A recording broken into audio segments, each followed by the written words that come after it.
अस्सलाम वालेकुम। कैंसर एक ऐसी जानलेवा बीमारी होती है जिसका नाम सुनकर ही इंसान खौफ खा जाता है। लेकिन अगर इस बीमारी को वक्त पर डायग्नोज कर लिया जाए तो इसे ट्रीट करना आसान होता है। कार्डियोवैस्कुलर डिजीज़ के बाद दुनिया में अमवात की दूसरी बड़ी वजह कैंसर ही है। तो चलें कैंसर डिजीज़ को डिटेल में समझते हैं। हमारी बॉडी के सेल्स में मौजूद डीएनए के अंदर सेल्स की सारी एक्टिविटीज़ को कंट्रोल करने की इंफॉर्मेशन प्रेजेंट होती है, जैसा कि सेल्स ने कब और कितना डिवाइड होना है, सेल ने कौन सा फंक्शन परफॉर्म करना है और सेल ने किस जगह पर रुके रहना है। इसके अलावा हर सेल का अपना लाइफ स्पैन भी होता है और वो लाइफ स्पैन गुजारने के बाद डीएनए की इंस्ट्रक्शंस पर सेल अपने आप को डिस्ट्रॉय कर लेता है। इस प्रोसेस को एपोप्टोसिस या प्रोग्राम्ड सेल डेथ कहा जाता है। ये प्रोसेस बॉडी को हेल्दी रखने के लिए बहुत ज़रूरी होता है, क्योंकि इस प्रोसेस के नतीजे में ओल्ड और नकारा सेल्स बॉडी से ख़त्म होती हैं और साथ में न्यू और हेल्दी सेल्स को ग्रोथ और फंक्शन करने का मौका मिलता है। कैंसर के केस में हमारी बॉडी के किसी हिस्से में मौजूद सेल्स के डीएनए में म्यूटेशन अगर हो जाती है, जिससे कि सेल अपना ग्रोथ पैटर्न भूल जाते हैं और एबनॉर्मली डिवाइड होने लगते हैं।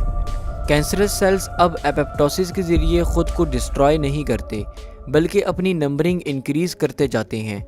जैसे जैसे सेल्स एबनॉर्मली डिवाइड होने लगते हैं, इनकी नंबरिंग इंक्रीज़ होती जाती है और करते करते ये सेल्स किसी स्पेसिफिक एरिया में स्वेलिंग सी क्रिएट कर देते हैं, जिसे ट्यूमर कहा जाता है। जब तक कैंसर ट्यूमर की फॉर्म में बॉडी के किसी हिस्से में प्रेजेंट होता है तो इसे मैलिग्नेंट कैंसर कहा जाता है। इस स्टेज में अगर कैंसर को डायग्नोज कर लिया जाए तो इसे ट्रीट करना इजी होता है, लेकिन अगर डायग्नोसिस में सुस्ती कर ली जाए तो फिर ये कैंसरस सेल्स ट्यूमर से अलग होकर लिम्फेटिक सिस्टम या ब्लड वेसल्स के ज़रिए ट्रैवल करके बॉडी के दूसरे हिस्सों में फैल जाते हैं और अलग अलग ऑर्गन्स में जाकर डिवाइड होने लगते हैं। जब कैंसरस सेल्स ट्यूमर से टूटकर बॉडी के बाकी हिस्सों में ट्रैवल कर जाएं तो इस कंडीशन को मेटास्टेसिस कहा जाता है। इस कैंसर को अब ट्रीट करना काफ़ी मुश्किल हो जाता है। चलें अब देखते हैं कि कैंसर की बीमारी हमारी बॉडी को अफेक्ट कैसे करती है। जैसा कि हमने समझ लिया कि कैंसर की कंडीशन में बॉडी के किसी ख़ास हिस्से के सेल्स एबनॉर्मली डिवाइड होने लगते हैं।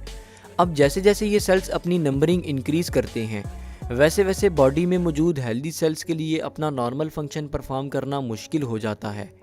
फॉर एग्ज़ाम्पल, अगर किसी शख्स को लंग्स कैंसर हो जाता है तो इस पेशेंट को लंग्स से रिलेटेड सिम्टम्स अपीयर होने लगेंगे, क्योंकि उसके लंग्स अब अपना नॉर्मल फंक्शन ठीक से परफॉर्म नहीं कर पाएंगे। और फिर अगर कैंसर लंग्स से निकलकर बाकी ऑर्गन्स को डैमेज करेगा तो और भी सिम्टम्स बढ़ते जाएंगे और जितना कैंसर फैलता जाएगा उतना ही बॉडी कमज़ोर होती जाएगी और इस तरह करते करते डेथ अकर हो जाएगी। कैंसर की बहुत सारी टाइप्स होने की वजह से कैंसर के कोई स्पेसिफिक सिम्टम्स तो नहीं होते, लेकिन कुछ सिम्टम्स हैं जो अगर नज़र आएँ तो कैंसर डायग्नोसिस के लिए डॉक्टर के पास चले जाना चाहिए।